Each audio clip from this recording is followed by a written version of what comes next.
Estamos aí há 48 horas das eleições já nesse domingo, dia 30, e, claro, com regras idênticas ao que nós observamos lá no primeiro turno, mas ainda assim algumas dúvidas podem ser geradas. Nós estamos aqui com um dos mais respeitados advogados eleitorais em todo o Brasil, doutor Gustavo Ferreira, professor universitário, e que está sempre nos ajudando, porque eleição após eleição sempre tem um pacote de novidades. A gente brinca aqui que é um pacote de maldades, muitas vezes, porque dá muito trabalho para todo mundo, para eleitor, para candidato, para partido e principalmente para advogado eleitoral, que a eleição não termina nunca.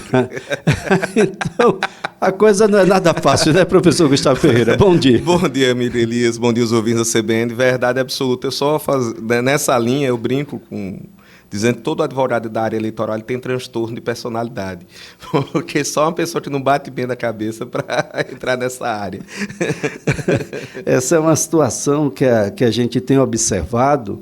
E tem algumas coisas que eu ia dizer que são nuances, mas não são nuances, porque são tão efetivas e estão acontecendo de uma forma tão brutal e tão corriqueira nas eleições deste ano de 2022, como pouco ou nunca visto em outras eleições. O assédio eleitoral, por exemplo, ele está acontecendo a olhos vistos, e agora a internet nos ajuda nessas denúncias. Nós temos as agressões propriamente dita, porque essa coisa do voto livre, nesse ano de 2022, o que menos tem é voto essencialmente livre, professor. A gente vai ter que trabalhar esse conceito? Sim. É necessário ter uma... Na verdade, a gente vive, e aí, Elias, eu tomo a liberdade de discordar da imensa maioria dos comentaristas políticos, inclusive cientistas políticos. O pessoal diz uma polarização excessiva. Diz, não, polarização das eleições presidenciais no Brasil quase sempre o foram. Exceção de 1989, foi a primeira eleição pós-ditadura. Exceção 2010, 2014, a gente teve 3 candidaturas viáveis, né, 3 candidaturas com possibilidade real, né, que era Eduardo Campos, com o falecimento dele, a Marina Silva. Todas as eleições em sequência foram eleições de 2 candidatos. O que nós temos hoje aqui é uma radicalização. E aí o nome é outro. É uma radicalização, talvez, que não tínhamos visto antes, e que é muito maior que a de 2018, que já foi uma eleição bem radicalizada, né? E aí a gente chega num nível de radicalização onde você tem um número de denúncias de assédio eleitoral, um aumento de mais de 2.500%, a ponto do Ministério Público do Trabalho ter que montar um grupo para fazer análise de assédio eleitoral. E olha, não só no ambiente de trabalho. Sim. Nós tivemos casos aqui no estado de Alagoas, mas precisamente na cidade de Maceió, de uma universidade, onde a professora, olha, você não deveria votar nesse candidato, você deveria votar nesse, você não dará nem para estar nesse curso, votando nesse candidato. A coisa é um pouco mais adiante. Um pouco mais. E, na verdade, talvez esse caso específico seja o caso que tenha saído em termos de mídia. Claro, não são todos colegas professores universitários, muitos colegas têm posicionamento político, declaram os alunos sabem qual é o posicionamento que é dele, natural. que é naturalíssimo, né? São cidadãos. Desde que os demais posicionamentos sejam possam respeitados. ser respeitados. Mas a gente, de 2014 para cá, e isso vem aumentando cada ano, começam a surgir posicionamentos radicais. Então, a gente tem isso, Elias, de qualquer aspecto político, tá? Tanto direita quanto esquerda, não é privilégio de nenhum dos lados, acontece nos dois lados, essa ideia de que deve impor seu ponto de vista. E você vê isso na academia, que é um local que, em tese, deveria ter liberdade de pensamento, alguém dizendo que não, você só passa na minha matéria, ou você só deve cursar esse curso se você pensar conforme tal linha de pensamento ou diferente da outra linha de pensamento, chega a ser bastante assustador. né? Não está dentro do debate republicano que caberia dentro do ambiente, no debate intelectual que caberia dentro do ambiente universitário, né? E aqui é uma crítica à direita e esquerda. Estou batendo, muito tranquilamente, batendo nos dois lados. Nós temos 20% à esquerda extremamente radicalizados, nós temos 40% à direita extremamente radicalizados, e aí a gente tem 60% de pessoas que estão ali entre a centro-direita e a centro-esquerda, passando pelo centro mesmo, que é a imensa maioria da população, que está efetivamente cansada desse tipo de comportamento. Agora, são comportamentos bastante ruins. Muito ruim, e assim, a caixa, a forma do preconceito, ela cabe absolutamente em qualquer um. Sim. Quando nada mais restar aqui para os que estão no estado de Alagoas, porque você não é pobre, porque você não é preto, porque você não é pessoa com deficiência, não é gordo, não é magro, nem é muito alto, nem é muito baixo, vai sobrar porque você é nordestino. Sim. Não, e vai sobrar por vários fatores. Na verdade, só um exemplo de forma, porque cabe, a forma vai sempre caber. Mas, Elias, sempre vai se arranjar uma forma. Tá? Se você quer destilar seu preconceito, sempre vai arranjar uma forma. Tem um documentário muito bom chamado Olhos Azuis. É uma professora estadunidense que ela desenvolveu uma técnica para, quando Martin Luther King foi assassinado, ela viveu numa cidade de pessoas. E lá nos Estados Unidos é bem pior que aqui, a gente tem que lembrar disso. Uma cidade de pessoas brancas somente. E como é que ela podia explicar aos seus alunos a importância do Martin Luther King e a luta dele? Então, ela desenvolveu uma técnica onde o preconceito era praticado contra quem tinha olhos azuis. Tem documentário, vale muito a pena assistir, porque ela vai explicando o que ela está fazendo, ela vai explicando, e o final a meta aqui é acabar com todo qualquer tipo de preconceito. Olha só, está vendo que de qualquer que seja lado, porque tem sempre uma forma. Tem. Vai caber em você. Tem. Mas olha só, professor, eu puxei o assunto para a gente entrar em outros conceitos que parecem que serão revisitados após essa eleição. Propaganda eleitoral antecipada. Precisa ser revisto. Bom, a gente não sabe mais o que é propaganda eleitoral, ou então a gente não sabe mais o que é antecipado. Mas, olha, é uma discussão, e aqui vou citar dois colegas, entre vários. A gente é muito rígido. Eu não quero dizer, gente, que é errado, que é certo. Eu quero dizer que existe uma legislação. Tem. E a legislação, ela é que impõe. Sim. Aquilo que é certo daquilo que é errado. Né? De repente, a legislação não se adeque mais à forma de fazer campanha como foi feita este ano de 2022. E a gente precisa mudar, não sei. Elias, vamos aquela frase famosa, né? Como diz Jet Stripador, vamos por partes. Primeiro, propaganda antecipada. Eu brinco que nós, os mais antigos aí na área eleitoral, sou eu, Marcelo Brabo, Fábio Gomes, Luciano Guimarães, uma vez a gente conversando os quatro, curiosamente, a gente sempre diverge um bocado, apesar de sermos bastante amigos, mas a gente chegou no consenso que propaganda devia ser liberada. Ponto. Você teria limites. Não pode dar dinheiro, não pode fazer camiseta ou em grande quantidade. Onde eu queria. Né? Mas, assim, libera. Porque a gente chegou numa situação curiosíssima em que o Elias pode fazer quase tudo, só não pode pedir voto. Você pode dizer que é pré-candidato, que conta com você, conta com o seu apoio, estamos juntos, você é meu amigo, pense bem nesse ano, eu estou aqui para somar, não estou para dividir. Você pode usar várias frases que indiretamente são pedidos de voto, mas você não pode colocar vote Elias. Só não diga vote em mim. Está liberado. Naquele período, naquele momento, e está tudo certo. Está tudo certo. A jurisprudência avançou para uma segunda etapa que não está na lei, que eu não posso fazer aquilo que é proibido na campanha. Eu posso fazer um churrascão, distribuir bebida de graça para todo mundo? Não, então eu não posso fazer na pré-campanha.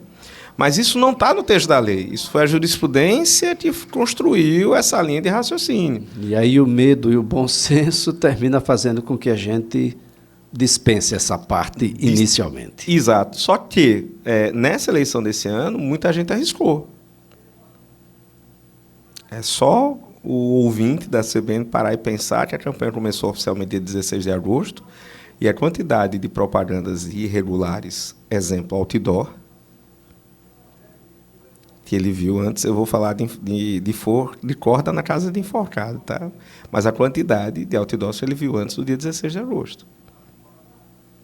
E estou escolhendo o exemplo que todos os candidatos de todo o aspecto político utilizaram. E não só os outdoors. Sim, estou citando um, né? Vamos ficar em um. Então, libera, com limites, cria uma tabela de despesa. Precisa criar. Cria uma tabela de gasto. Olha, mas eu não sei se eu serei candidato, não tem problema. Não tem problema, mas... Aplica a tabela. Se você exceder a tabela, é melhor não ser candidato mesmo. Sim, se você vai ter problema. Já vai ter problema. Cria. Mas se por acaso, né, der o gostinho... Oficializa que vai ter isso. Você pode dizer que é candidato, pode pedir voto, pode falar, não vai poder dizer número, que em tese, pelo menos um número só vai ser sorteado na convenção. Né? Vamos manter as teorias. Ou seja, não vai ter o número, né? Do proporcional, porque o majoritário tem, né? O majoritário já tem. Já tem, ele diz, é o número do partido dele. E aí você vai, não divulga número, pronto, ok, não vamos divulgar número, para ficar todo mundo igual, mas faça e tem um limite de despesa. Olha, 10%, 20%, 30% da campanha você pode usar. Um outro ponto de discussão do professor, vale tudo mesmo, do ponto de vista, inclusive, pessoal? Não há decoro dentro de um processo eleitoral, a gente, até mamãe vai no meio, como é que é isso? Vamos lá, a Justiça Eleitoral brasileira, e a meu ver, apesar das opiniões de muita gente em sentido contrário, construiu uma jurisprudência muito clara que não vale tudo. E não deve valer tudo. E isso tem de ser mantido. Porque senão a gente vira o primórdio do MMA. Não está muito selvagem, não. Agora, aí que vem. Existe uma jurisprudência muito clara, uma jurisprudência muito nessa linha, mas houve, e aqui faço um elogio ao TRE de Alagoas e tal, e uma crítica com todo respeito às opiniões em sentido contrário ao TSE, houve por parte do TRE, ainda que muita gente tenha dito, demorou a decidir, mas eu acho que não foi que demorou, é que a velocidade da informação é muito maior que a velocidade da decisão judicial. Não é uma demora, é a questão de tempo de cada coisa. O TRE, dentro do que podia, dentro dos prazos que recebeu, tomou as medidas cabíveis e manteve a jurisprudência do não vale tudo. O TSE, com algumas exceções, né, honrosas, foi mais rápido, mas entrou numa linha do que...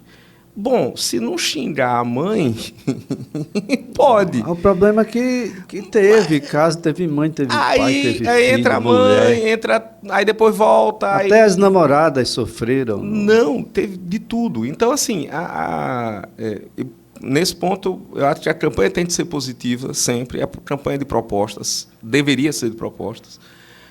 Eu até brinco que eu sou eleitor minoritário, né? Sou eleitor que eu quero ver o que o candidato vai fazer. Eu não quero saber, do passado, não quero saber do presente. Eu quero saber o que ele tem para os próximos 4 anos. Qual o projeto de país? Qual o projeto de Estado? E volto a dizer, raríssimas sessões e aqui um outro ponto. Em Alagoas, ao menos os candidatos tiveram algum cuidado de mostrar propostas para o futuro. Pode não ter mostrado tudo como deveriam, da forma adequada, mas mostraram. Em âmbito nacional, nós não vimos isso. Virou um pugilato. Eu brincando, virou o início do MMA. O início do MMA, quando começou, era quem caía, perdia. Então, as lutas iam até alguém cair.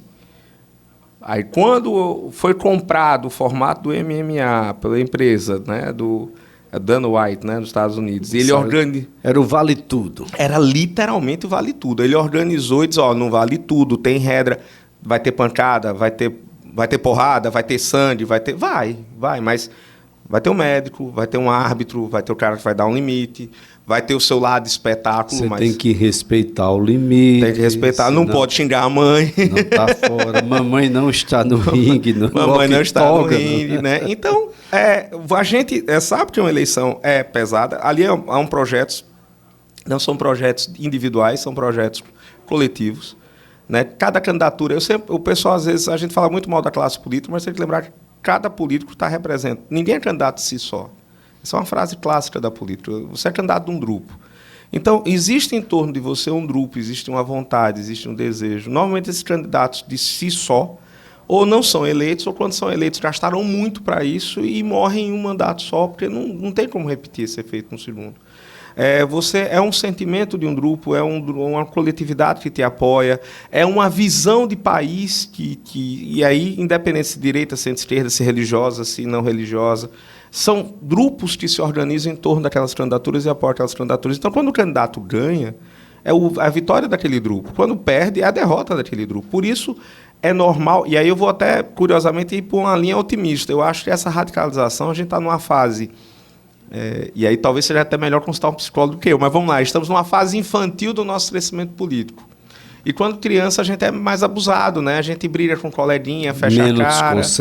Menos consequente, diz que nunca mais quer ver o fulano, tal. Então a gente vai chegando num amadurecimento, eu acredito que, mantida a regularidade de voto, mantida a regularidade das eleições, mantida a consciência da importância do voto na vida de cada um, a gente vai chegar numa maturidade, vamos para uma adolescência, vamos para uma fase adulta, onde a gente possa discutir política de forma madura. Eu sou otimista. Isso chegou nas pessoas, né? Olha, já que você disse que vota em fulano, eu também não entro no seu estabelecimento. Bom, já que você vota em cicrano, no meu estabelecimento você não trabalha. Ou não trabalha. Ou não entra. Não, eu lembro durante a pandemia de que um determinado vereador aqui da capital disse que não comprava em determinada loja porque lá tinha um cartaz dizendo que todos estavam vacinados e ele era contra a vacinação. E aí a gente vai... O importante, um elemento destacado nessa nossa conversa é de que a mídia social ela é uma reserva histórica. Sim. E as pessoas vão acessar essa memória um pouco mais adiante. Sim. A crença de que eu posso falar e escrever e que isso vai ser esquecido, nunca foi esquecido, né? No meio político sempre se procurava, sempre se guardava. Mas hoje na mídia social tem um efeito muito maior, porque antigamente, quando eu precisava saber o que o Elias tinha falado, eu tinha que procurar um especialista na área. Eu vim atrás da Flaviese, que era jornalista, para ela fazer uma pesquisa aí nos arquivos dos jornais, tal. Hoje eu não preciso mais contratar a Flaviese. Eu ponho Elias Ferreira, CSA, CRB, e vejo o Elias dizendo que não torce para nenhum dos dois, é torcedor do Asa. Né? E eu vou usar isso porque o Elias é candidato a presidente do CRB. Está entendendo? O que você disse está lá. Está lá. E ele vai ser acessado. Às vezes até o que você não disse está lá, né? Olha, nós estamos às 10 horas mais 30 minutos, a gente faz aqui um breve intervalo, em seguida a gente vai ao repórter CBN.